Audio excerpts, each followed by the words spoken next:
G'day guys and gal. Today we have something a little bit special. As we know, Major Kill has done a good job of not making many friends in the Warhammer YouTube community, so the collabs have been basically non-existent. What can I say, I'm a quality over quantity kind of guy when it comes to the people I have available to me. Speaking of quality, this video is made in collaboration with Voldemort's Guide to Warhammer. Welcome. Voldemort here to lend a bit of gravitas to a very weighty subject indeed. Eager to get into this grisly subject matter, enough from me, Leon Macduff. Now Voldemort has the voice of a sexy cinematic demon, and I for one am glad to add a bit of good production and professionalism to one of my videos for once, so I'm very excited for this. Today we'll be looking at our top 5 picks for Warhammer 40k sieges. Sieges are a nasty thing that often end in love, death and rainbows, so I for one am keen to talk about them. Take it away, Baldy. The history of war has always been one of pain and suffering, frustration and fear. The never-ending clash of ever-increasingly lethal arms. One might believe that in the 39th millennia we, Homo sapiens, would have set aside such things, such horrors. Yet in humanity's distant future, the bleak landscape of the 41st millennium, this tradition of tragedy and waste has only become honed to a razor's edge. Humanity has almost lost all of its vestiges of virtue, but not of valor. For there are few who can match the courage of the military of the Imperium of mankind. But even their fanatical ardor for battle has its limits. In all of the arenas and theatres of war, there can be no greater test of courage, resilience, and resolve than that most horrific, most bitter mode of confrontation of all, siege warfare. A truly vile experience for both sieging and besieged forces. For each day that an army is denied entrance, their rage grows. But as such, with each day that the army stands outside the walls and starves the inhabitants and slings horror at and over its walls, the bitterness of the defenders rises. For a siege is more a trial of will than arms alone, and no form of confrontation is as bitter, costly, or as terrible as the dreaded siege. Oh yeah, I'm just tingling to the immersion right now. Preparing to smash out of the closet and festoon yourself with sequins, old chap?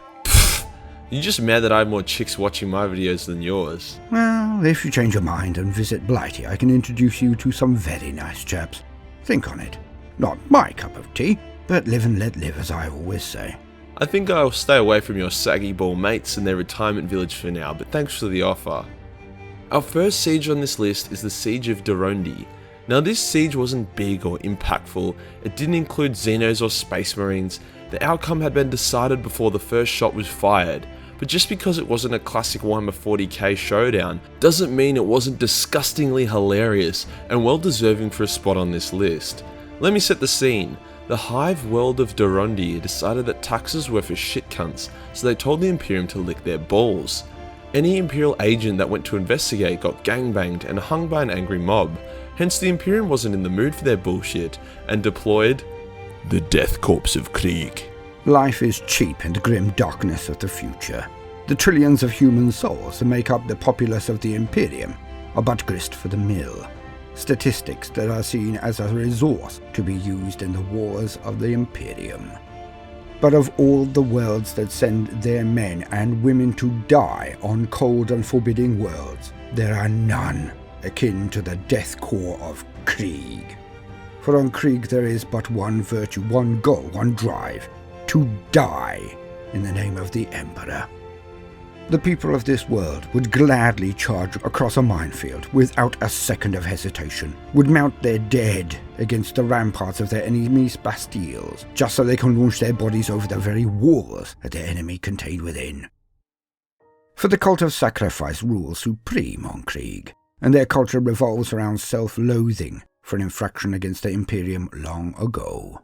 To this day, the sons and daughters of Krieg consider any day that they do not die for the Emperor and the Imperium to be a wasted day. In Krieg, there is a fanaticism so strong that they gladly throw their own children into the fires of war.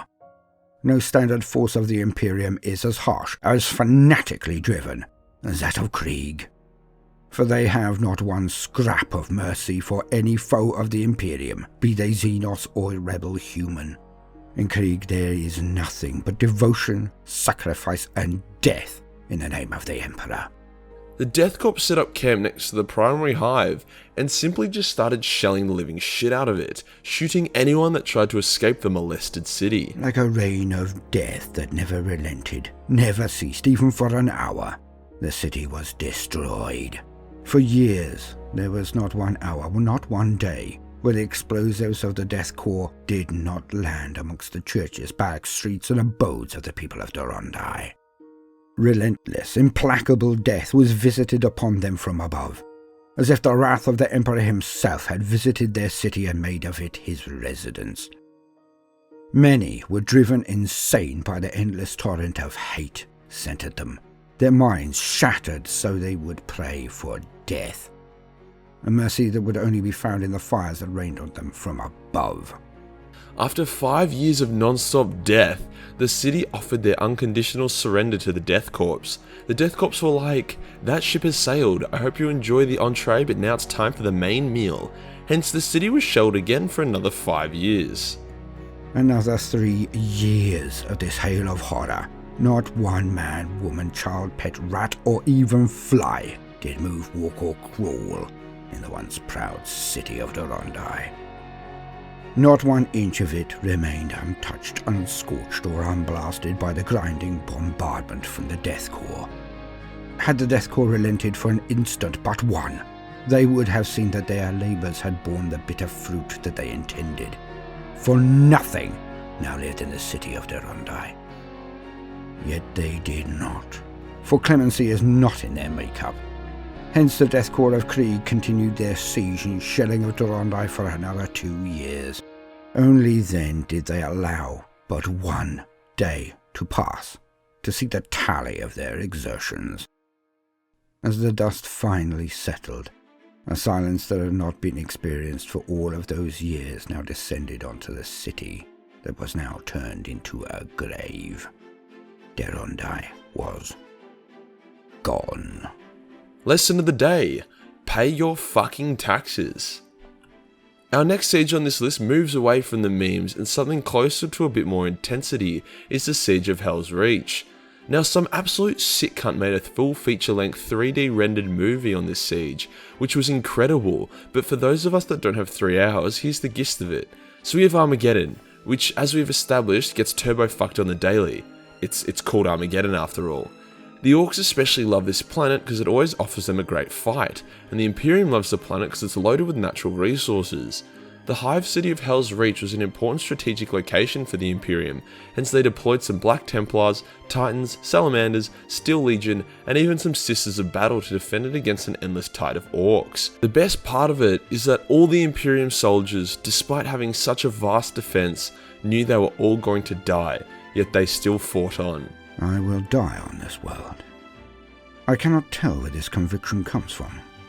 What rather birthed it is a mystery to me. What the fuck are you talking about? Cut the shit and get on with it, Baldy. Sorry, bad habit, sorry. Right, Hell's Reach. To the Imperium at large, Armageddon was a jewel without compare. Its production facilities churned out essentials upon which much of the Imperium relied. So when an armada of Orc vessels larger than any seen since the Beast arrived, the Imperium scrambled every available force for light years around, desperate to forge a defense to keep the Greenskins at bay. Despite having the largest Astartes fleet mustered since the times of the Crusade, on the Orcs came. After fierce and valiant void conflict, the Orc armada overwhelmed the combined Imperial fleets and forced them to retreat or be destroyed. Thus was the planet left to look to its own defences. The newly raised Reclusiarch, Grimaldus of the Black Templars, was left to defend the hive city of Hell's Reach. At his disposal were its complement of the 101st Iron Legion, a mere handful of his brother Templars, and elements of Legio Invigilata, the Titans and veritable lords of war. The skies were soon thick with the attack transports of the Xenos scum, Each one that half crashed, half landed on the planet was filled to overbrimming with hordes of the greenskin. What followed was a siege the likes has rarely been seen before. The teeming masses of the Orc went from the very walls of Hell's Reach to the horizon. So vast were their numbers that their dead were used as ramparts to gain purchase on the very walls of Hell's Reach. Not one man or woman who wore the colours of the 101st Iron Legion did anything less than their furious best. They fired and fired, each shot killing one of the myriad assailants. The Black Templars were everywhere, rushing from one hotspot to the next, without respite, without reprieve, for even a second. Wherever the Orcs threatened to break through in numbers, it was only the black-clad Knights of Dawn that repulsed them. The Templars' bolters ran hot with their shooting. Their weapons ran thick with the green gore of countless thousands of greenskins they slew. They were indefatigable, but they were simply too few. Despite the courage of the Iron Legion and the tireless slaughter unleashed by the black-clad Sons of Dawn, even the temporary assistance of some salamanders, one segment after another of the defences were overrun and its defenders slaughtered. The circle was closing, and each new onrush of the baying Orcs diminished the defenders in number and ground. Despite the intervention of even the god machines of the Legio Invigilata, destroying Orc gargants and sizing their hordes like the manifestations of death, they were not to last. The Orcs could not be stopped. A big reason why Hell's Reach has a special place in my heart is that it shows just how terrifying the Orcs really are. Often Orcs are massacred like dogs to show off the strength of the other factions, and have almost descended into like a meme-like state where no one takes them seriously, so it's really cool to see them break apart the Imperial forces. The ending of Hell's Reach honestly gave me goosebumps, but my artistic ass can't do it justice, so Baldy, help me out. The defences had crumbled, and finally, the Reclusiarch and what little remained of the defenders of Hell's Reach were forced to choose the site of their last stand. While the Steel Legion fought a staged retreat through the cemetery towards the cathedral at the very heart of the city, the Greenskin horde charged ever on into their fire. Each guardsman shot down more than one of his foes on the way in, but when an Orc struck the mortal lines, it would hack or slash at least 2 guardsmen to pieces. The odds were in the favour of the Orcs. Under cover of fire from the Templars and the Sisters of Battle, the Iron Legion remnants entered the cathedral itself. The Orcs used concentrated fire from their armoured transports outside and tore a wall of the cathedral down in their desperation to get to the heroes within. Standing shoulder to shoulder with Sororitas, Steel Legion and his own Astartes, Reclusiarch Grimaldus fought like a true Son of Dawn, an exemplar of the Black Templars. Onwards the Orcs charged into their fire, met them chopper to chainsword. Amongst a nearing mountain, a blast radius of Orc dead, one by one, the gallant defenders fell. About to drown in a sea of greenskins, finally the battle was decided, but not by either party, Orc or Astartes, as the mighty erection itself, the cathedral, fell down about their ears. But the defenders had done their job. They had held long enough, despite the terrible tithe of blood and woe exacted from them. And the firestorm season struck, and as such, the siege was ended. Hell's Reach had stood. Fortunately, Grimaldus somehow survived that mess, so there's that. Bolter Porn is cool, sure, but having a list of sieges that involve the Imperium can be a bit tedious, so I'm glad we have this gem to break it all up. The Siege of Liandon. Once again, the Eldars' arrogance led to their downfall. Liandon had just won a costly war against Chaos and exiled its legendary Prince Uriel for being too reckless. Eldrad, being able to see the future and also one of the only people in the universe who could grasp common sense, was like, yo bitches, massive Tyranid High Fleet is going to eat your ass soon if you don't leave. And Liandon was like, get your bitch ass out of here, as they had just beaten a small Tyranid fleet before, so they thought they could handle the next one easy. Spoilers, they didn't. Iandon had ever been the mightiest of the Eldar craft worlds in numbers and materials of war. So it was that they felt invulnerable, adequate to rise to any threat. How wrong they were. When their scouts and seers finally encompassed the magnitude of the threat, they swallowed their pride and let out a clarion call across the stars, to any and all of the craft worlds that had fought alongside them over the years since the fall. And in the days that followed, the webway gates of Iyanden were rarely inactive. From Baaltan the warlike, great throngs of Aspic warriors came. From Saimhan the proud, many a Wild Rider clan came. From Ulthwé and other craft worlds, the Eldar came arrayed in the panoply of war. The bone singers of Iyanden went hoarse with their ululations of making, enhancing the defences of their craft world again and again and again. The dead were awoken, and the greatest sin was enacted, for the very dead of the craft world were harnessed to Wraithbone and entreated to fight the oncoming scourge as they had done in life. But the hunger of the Tyranids would not be denied. On they came, wave after wave, each of increasing magnitude, each of increasing fury. The fleets of Iyanden fought with the fires of old, but it was not enough, and they were swept away. Each wave of Tyranids bleeding their numbers despite the skills of the crew. So it was that the Tyranids made landfall on the ancient decks of Iyanden and moved ever onwards, their numbers inexhaustible. They ground down the aspects of Baaltan, they slew the Wild Rider clans of Saimhan, they devoured the forces of each craft world as they separated them in tides of flesh until there were mere shrinking islands of hope that were overwhelmed and snuffed out one by one. They use every trick in the book: Wraith constructs, the Avatar of Cain, Harlequins, Farseers, the whole shebang, and every trick in the book worked a treat, but it just didn't matter. Every wave that the Tyranids sent was bigger than the last, so it didn't matter if Cain was one-shotting Carnifexes when there was 100 to take its place. The Avatar got torn to shreds after he issued a challenge to the Hive Tyrant. The Tyrant was a dick, so he just commanded his tide of Tyranids to gangbang the Avatar instead. It was then, beyond all hope, that the message sent by the Seer Council to their wayward son was answered. Like the living embodiment of Caleb and Chicane, Prince Iriel, the exiled son, returned, and brought his mighty fleet in tow, and struck down all before him.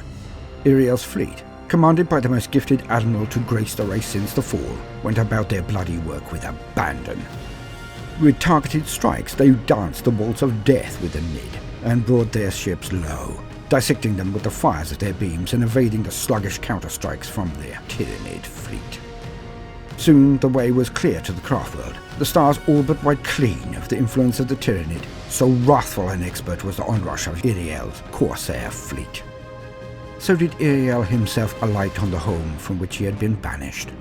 For it was then that he went to the inner sanctum of Iyanden and took up the fated Spear of Twilight. In doing so he forfeited his very soul, for the weapon was fey and would consume his fire as it brought his enemies low. But bring them low it did, for such was its power in the hands of a warrior of the caliber of the exiled son. Iriel strode forth and carved a bloody pathway to the Hive Tyrant, who acted as puppet master to the Tyranid hordes, and thus did Iriel strike it down with all of his wrath. In so doing, he took from the Tyranids their drive, their slave master, and they were reduced to the base beasts they truly are. From there it was child's play for the remaining forces of Iyanden, led by their baleful lord, to drive the Tyranids before them, and then slaughter them to the least and the last. Iyanden had been redeemed by Iriel. Its light still shone, but it had been dimmed. Despite the victory, 90% of Iyanden had been killed, causing a weird psychic effect that resulted in a lot of the ship becoming this weird, mind-bending, afterlife full of ghosts and shit. Also, a large population of the ship are now Wraith Guards and Wraith Lords who have chosen to remain active and protect the ship instead of returning to their slumber-like state like they normally would. I really think the Siege of Iyanden was the perfect representation of both Eldar and the Tyranids. The Eldar used their intelligence and prowess to defeat the Tyranids, however their pride almost wiped them out. Despite their loss, I also think the Tyranids were done justice and properly represented as the endless tide that they are, almost destroying a craft world. Especially a legendary one such as Iyanden, it takes a massive effort. Now ever since Lehman snapped Magnus' spine and made him an angry vegetable, the big red cunt has been looking for ways to destroy Fenris. He's been given a good couple cracks, almost doing damage but always being defeated and driven off. Hence, at the end of the 41st millennium, Magnus teamed up with large swathes of chaos and launched a fuck-huge invasion of the star system, simultaneously attacking each planet. With the Lord of Worlds away, the Chaos Legions did play. To Midgardia, they sent forces of Nurgle, who spread his foul feculent vapours over most of the world and slowly suffocated and twisted all there, from the highest to the lowest. On Valdemani, Tzeentch began his assault, and began to influence and then dominate the peoples of that moon, its astropathic choir the main target. On mighty Frostheim, the Alpha Legion played merry hell, linking with the demons that were marching out of a rift on that world. They assailed near all of the abodes of the worlds in quick succession. All the while their dark sorceries then went on to open rifts across the entire system. Logan was away gathering some Wolfen, so Fenris did not have its fairy commander during the initial invasion. See, the Wolfen were very resistant to chaos, and Logan believed them to be the key to bringing back Wolf Daddy, hence he was collecting them. This wouldn't be a good old-fashioned tit-snitch siege if it didn't have some trickery, hence a changeling was planted on a nearby Dark Angel's fleet in order to turn them against the Space Wolves by revealing the existence of the Wolfen and other clues that hinted towards a total Space Wolf collapse to chaos. It was to this banquet of woe that the Lord of Wolves returned.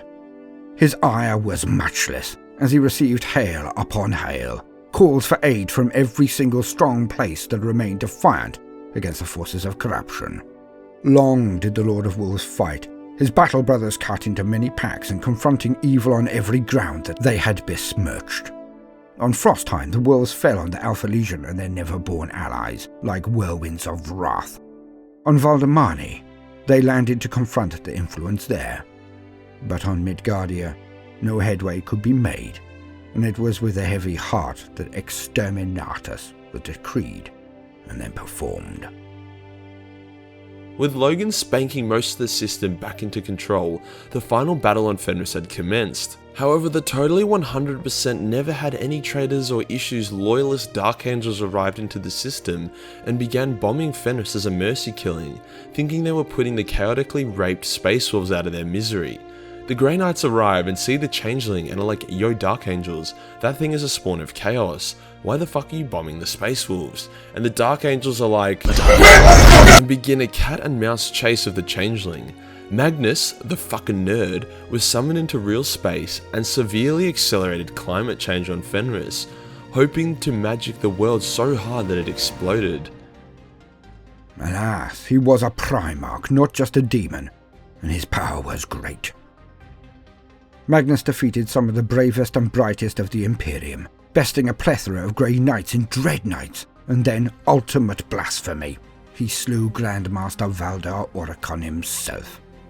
Not done with this, Magnus reached into the upper atmosphere and dragged down the ships there and destroyed them, so the radiation of their reactors would forever blight the very air. Laughing at his victory, Magnus took the Sons of Rust too lightly. Egil Ironwolf did foray against the Crimson King, but was destroyed from his hips upward. But, armed with not just the Spear of Rust, but also the Axe of Morkai, Grimnar did such grievous wounds to the demonic Primarch that his concentration was shattered, and in that instant, the Grey Knight Purifiers overwhelmed his tethers to the Materium, and banished him back into the infernal fires. With Magnus and his book club banished, the combined forces of Ultramarines, Iron Hands, Grey Knights and Space Wolves were able to skull-fuck the rest of the Chaos forces and save Fenris, whatever was left of it at least. The Grey Knights also insisted that they purge all the civilians on the planet due to them witnessing Magnus's existence. Imagine surviving warp climate change just to get clapped by some Grey Knights. Rest in peace. Here we are guys, the number one spot, the greatest siege that Warhammer 40k has ever experienced, the Siege of Terra. Duh. Now there is quite a bit of context and setup to this siege to really show off its immensity and whatnot, so let the moist and highly penetrative voice of Voldemort set the stage. 7 years after Horus Lupercal, the War Master, raised his banners in open rebellion on Istvan V, over half a decade of horrific warfare of an intensity that put even the rang-down Xenocides to shame, with billions of humans, legions of Astartes and Titans littering world after world across the Imperium. The culmination of the Horus Heresy, its final act, began. The forces of the traitors were as myriad as the very stars. The sons of Horus, the World Eaters, Emperor's Children, Thousand Sons, Iron Warriors, Death Guard, were in great strength, and most of the other 4 traitor legions were represented there also. With them were millions of Imperial army, and the remains of the legions of Titans that had thrown in their lot with the War Master, all supported by the insidious powers of the Dark Mechanicum, and, it is said, over 100 houses of traitor knights. Leading the forces of evil were the Primarchs Angron, Mortarion, Magnus, Fulgrim, Perturabo, and of course, the War Master himself, Horus Lupercal. But more than this, the very gates of hell were opened, and all the cohorts of evil poured from rents in space opened by the foul sorcery of the Thousand Sons. Greater demons bestrode the very ground of holy terror. The bloodthirster Kabanda, the demon prince Korvax Utterblight, some of their most mighty, but it was in their numbers, not just in their might, that was the danger, for they were as deep in the air as a swarm of locusts, and as numerous on the ground as the worms beneath our feet. There was might indeed amongst the loyalists, though. The Primarch Yagatai Khan, and his White Scars Sanguinius, and his Blood Angels, the 10,000, the Custodian Guards, the Sisters of Silence, and many millions of loyalist soldiery. Loyalist tech priests of Mars and remaining Titans, all led by the Primarch Rogel Dawn with his Imperial fists. But compared to the numbers of the traitors, they were but a comparatively brave few, a veritable band of brothers facing all of the myriad evils of the galaxy. Not even at Alinor had this much of humanity's strength been marshalled, but this time there were no Xenos, no enemy to fight but themselves. For in this battle humanity would destroy itself. The hatred and rage on both sides was augmented by the previous 7 years of conflict. The loyalists rage at the traitors righteous and hot, the traitors salivating at the chance to make ingress into the very home of the Emperor. No more bitter conflict has been locked since the time of the war in heaven. No quarter would be offered or accepted. It was the end. So as we can see, there is some serious shenanigans going on. Unfortunately, the new Horus Heresy series is not totally finished, so there are some details from the Siege of Terra that haven't yet been totally illuminated, but we have more than enough info to blow your minds and your loads. Horus knew that he didn't have forever to breach the Imperial Palace. G-Men, Space Wolves, as well as the Dark Angels were coming, and with those 3 legions fisting him from behind, there was no chance he was going to win, so he basically tried to blitzkrieg the shit out of it. Now that probably would have worked if he didn't account for how mentally unstable chaos makes people, hence the Emperor's Children focused their war effort on raping and eating the local population of Terra, whilst the World Eaters charged in like a Kevin at Area 51. The moment that the traitor fleet were in range, the bombardment began.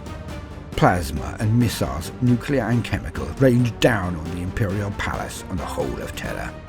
The traitors unleashed hell and maintained this assault for days. Finally, when they achieved what they set out to do, destroy as many defenses as possible, and so discord, confusion, terror and death, did the firing cease and the landing begin. Drop pods filled the sky, streaking towards the ground in their thousands. In mere hours, the traitor Marines were amongst the streets and defences of Terra. They massed and assaulted the 2 spaceports closest to the Imperial Palace, the Eternity Wall and Lion's Gate spaceports. Once secured, the heavens were filled with transports filled to the brim with the mortal armies of Horus. As the forces of the traitors arrived, they again lost eye-wateringly large proportions of their men and material, as Rogel Dawn's defences and lasers, missiles and plasma rose up to cut them from the sky in their swathes. But land in their millions they did. Rogel and Sanguinius would hold the palace. Yagatai, that lord of the fast strike and savage raid, would be deployed beyond the walls.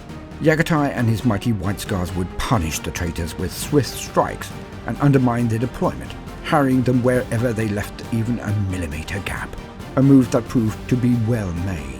For although Horus made his flanks unassailable, the Great Khan found a gap and punished the traitors mightily. He later retook the Lion Gate spaceport and turned its guns on the incoming traitors and exacted a high price from them. Yagatai did move on the Eternity Port, but was repelled. All the while, he was harrying the forces of Horus. He was making sure they never had an easy time.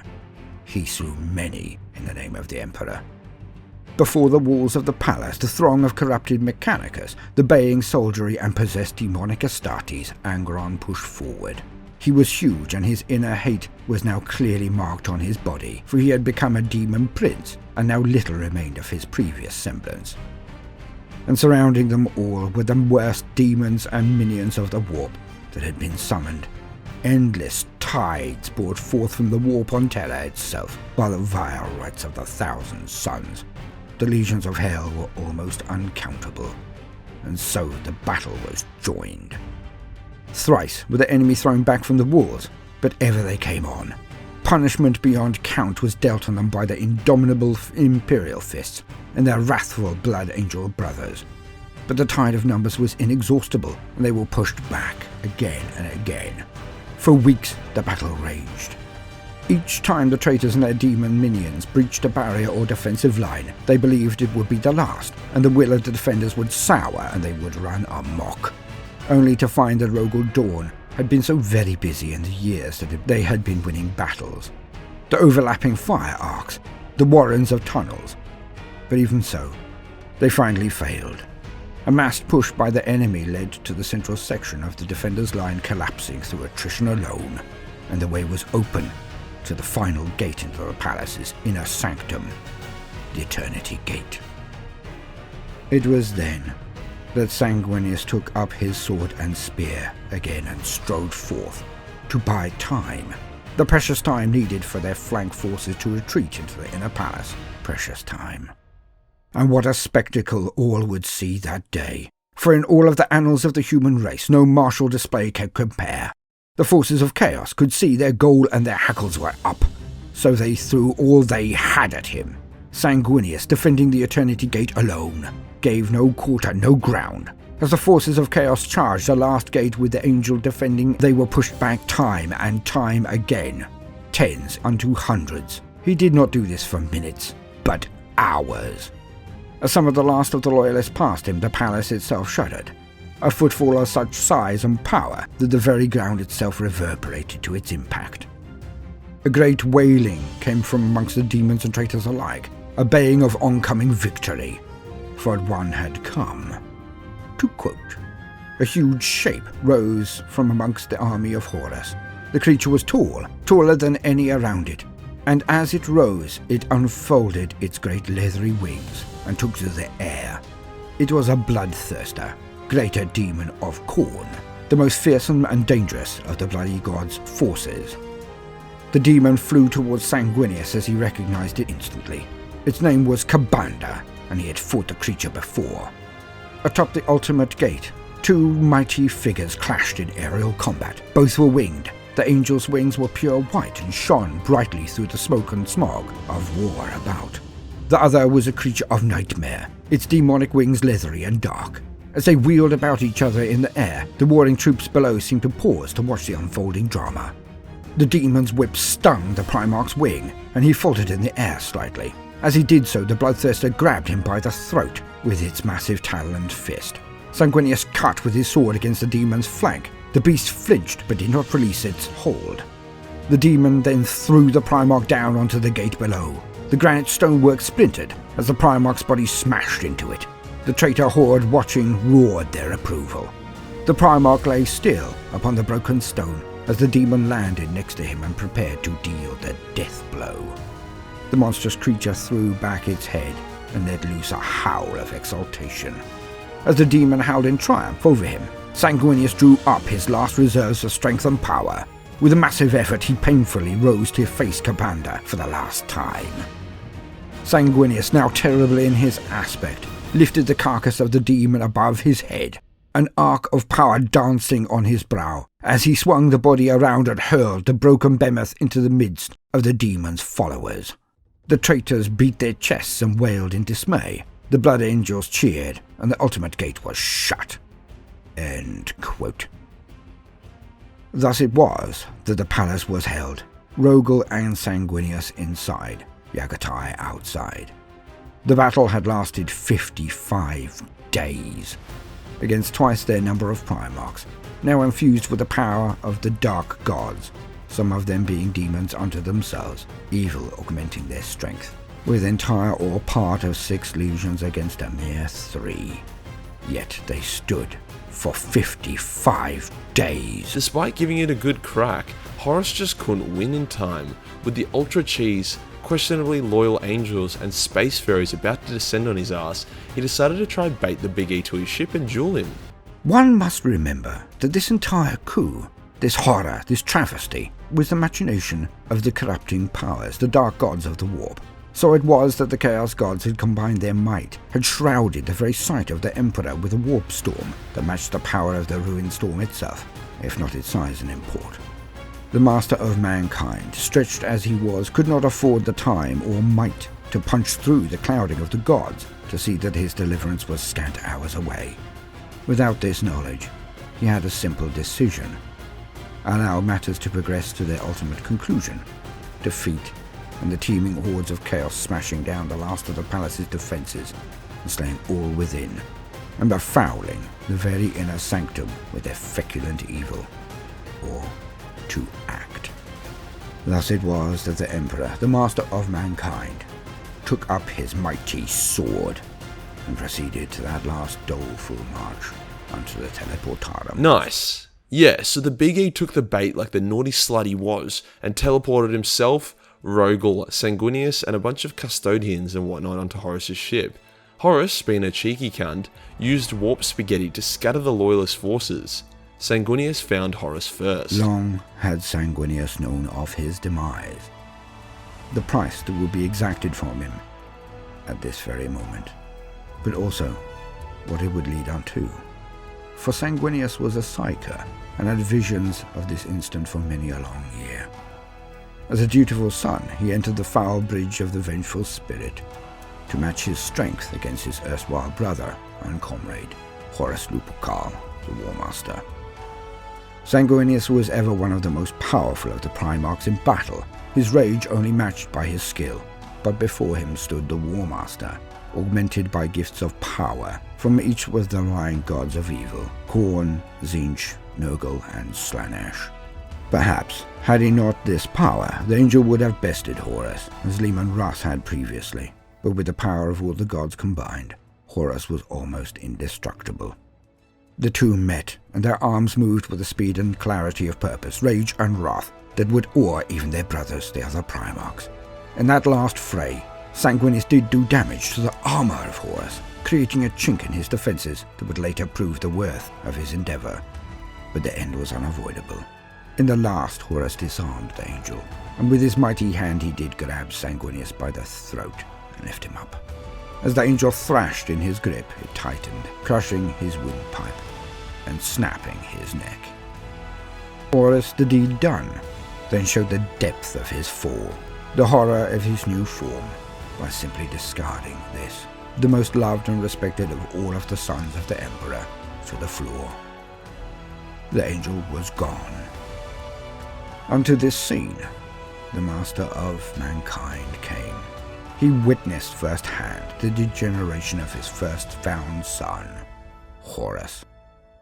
Where the battle with Sanguinius had been one-sided, the Emperor of Mankind met him blow for blow, but ever did he remember his son as he was, and his weakness led him to restrain his power.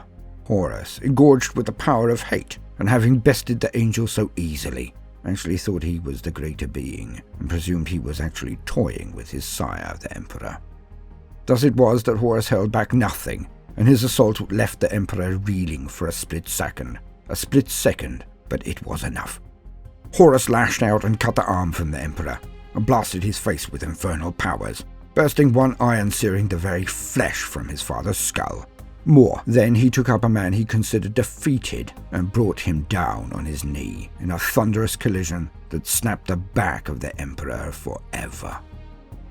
It is said that at this point, a man, perhaps a custodian, some say a guardsman, entered the scene and ran to stand betwixt Horus and his prey, the seemingly shattered and defeated Emperor. Horus laughed at this act, and with a sweep of his arm and the use of his chaos-imbued powers, he destroyed that brave soul utterly. The callousness of Horus finally lifted the scales from his father's eyes. For the Emperor could find nothing left of Horus that could be saved. He marshaled his power for one final act. He blasted his ass. Never had someone been so soul-raped before that the very essence of Horus was completely obliterated. However, in the process, the Biggie had become a vegetable, and Rogel carried his broken ass to the Golden Throne, where he has been since. The outcome of the battle was a Pyrrhic victory for the Imperium, and despite us having shattered the armies of Chaos, they lost Sanguinius, and the Emperor became a massive strain on their healthcare system. Oh well, at least Horus died, so one less bold cunt to worry about. And there we have it guys, the top 5 sieges in Warhammer 40k. Now we really struggled to pick which 5 we wanted to cover as there were just so many good ones. If you guys wanted to let us know about some sieges you love, then comment down below on why you like them, and I'll make sure me and Voldemort go through the comments and see what you've got to say. Once again, a massive thank you to Voldemort for chumming on the channel. I had a lot of fun with this and I feel like we all did too. Thanks for the invite, MK, and all of your patience. I haven't been easy to work with this time round, sorry about that. And to everybody else out there, thanks for listening, and do try to make some time for fun. Toodaloo. Thank you guys for watching, and I'll see you in the next one. Peace.